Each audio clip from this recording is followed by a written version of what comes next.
Saudara-saudari terkasih, apakah saudara sudah memulai hari ini dengan penuh sukacita dan punya niat untuk berbuat baik meskipun kecil? Semoga Tuhan memberkati niat baik saudara. Saya tanpa sengaja ketika iseng membuka Facebook, ada iklan tentang permainan. Iklannya tentang seorang wanita yang membawa tas. Nampaknya wanita ini wanita karir dan tasnya bermerek, bajunya bermerek, menggunakan kacamata yang sangat indah, juga jam tangan dan berbagai macam perhiasan. Lalu dia kedatangan seorang pemuda yang kemudian merampok semua. Dia mengambil tasnya.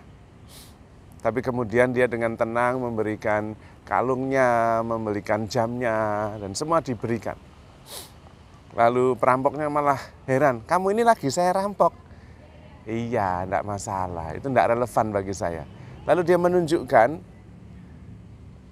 di dalam HP-nya saya baru saja dapat hadiah, 10 juta dolar. Lalu perampoknya mengembalikan semuanya itu dan mengatakan, bagaimana caranya supaya saya bisa dapat 10 juta dolar itu. Kisah ini tentu sepadan dengan kisah seorang pemuda yang bermimpi menemukan berlian besar segenggaman tangan ini. Lalu dalam mimpi itu dia harus pergi ke suatu tempat dan di situ ada seorang pertapa yang sedang bertapa di bawah pohon, tanya kepada dia. Maka ketika pemuda itu bangun, langsung lari menuju ke tempat yang ada di dalam mimpi dan benar ada seorang pertapa yang sedang duduk bermeditasi. Lalu dia tanya, pertapa, apakah engkau tahu di sini ada berlian yang besar sekali? Saya dalam mimpi memimpikan hal itu. Berlian itu besar sekali, kualitas nomor 1. Dan kemudian pertapa itu mengeluarkan berlian itu dari sakunya dan mengatakan, oh batu ini kamu mau ambil aja.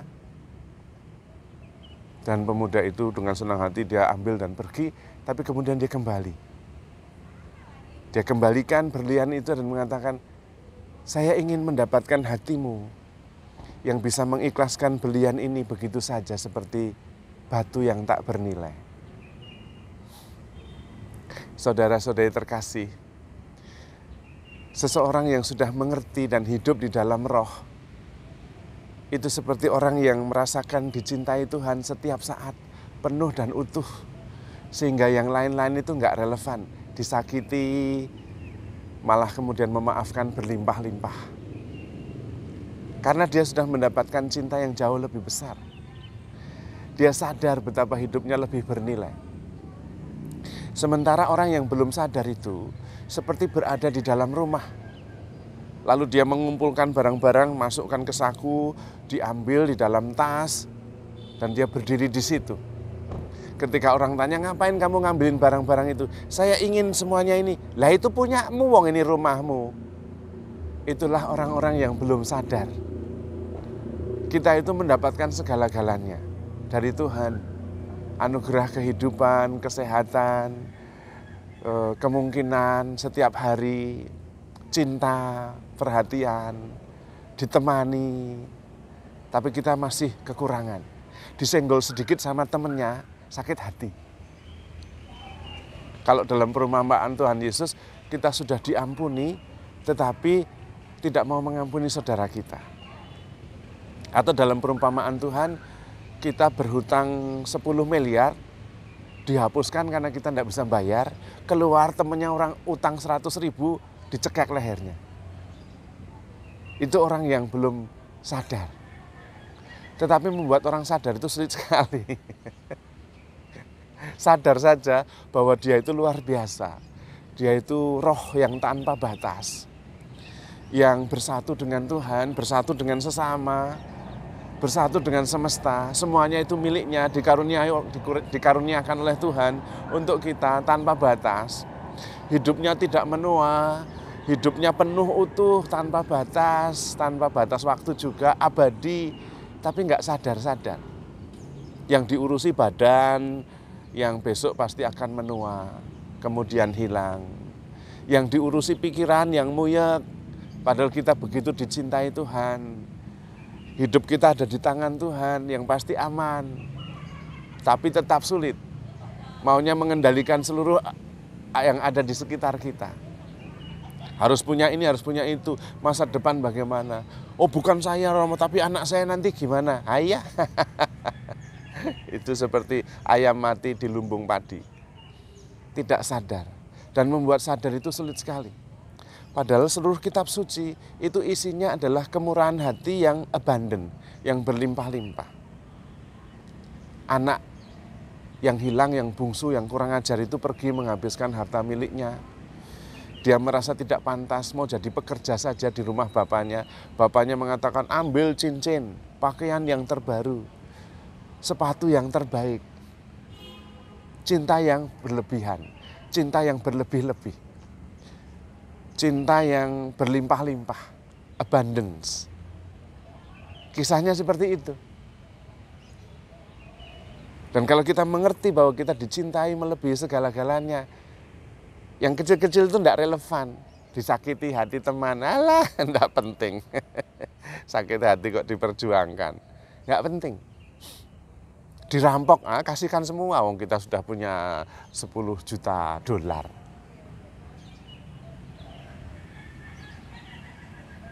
Kita begitu besar dicintai oleh Tuhan, tetapi kita tidak sadar. Kita sudah penuh utuh, tanpa batas, abadi, tapi nggak sadar.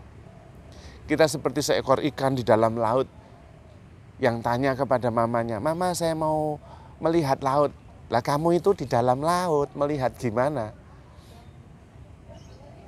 Kita juga ada di dalam kasih Tuhan. Kita ada di dalam tangan Tuhan. Everything will be well, everything shall be well. Tapi nggak sadar. Masih terganggu oleh hal yang remeh-temeh, yang kecil-kecil. Oleh pikiran kita yang muyak. Nah pikiran kita itu ya selalu muyak, memang the nature of our mind itu memang gitu itu. Ya biarin aja. Nggak usah diperhatikan. Lawang kita itu juga punya pikiran sehari sampai 60.000 pikiran. Dan kebanyakan kita itu lupa. Ngapain diperhatikan? Hidup saja. Hadir sebagai presence. Sebagai kesadaran. Sebagai rasa syukur. Sebagai roh. Hidup di dalam roh. Tidak terbelenggu oleh badan dengan segala macam keruwetannya.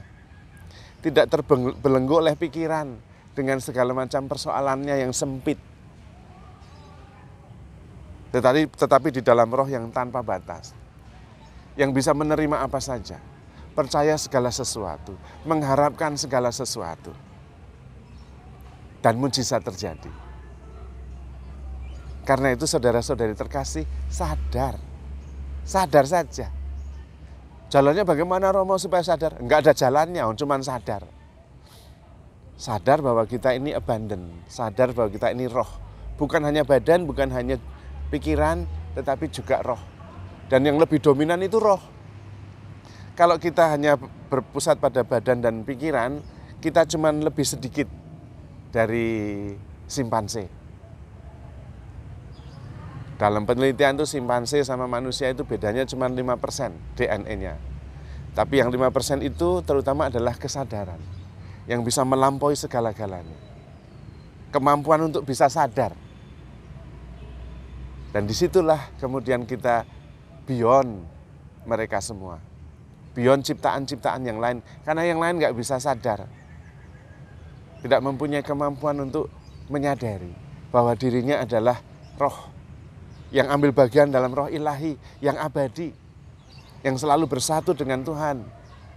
Selalu berada di lumbung padi. Sehingga bisa sadar dan hidup dalam kelimpahan.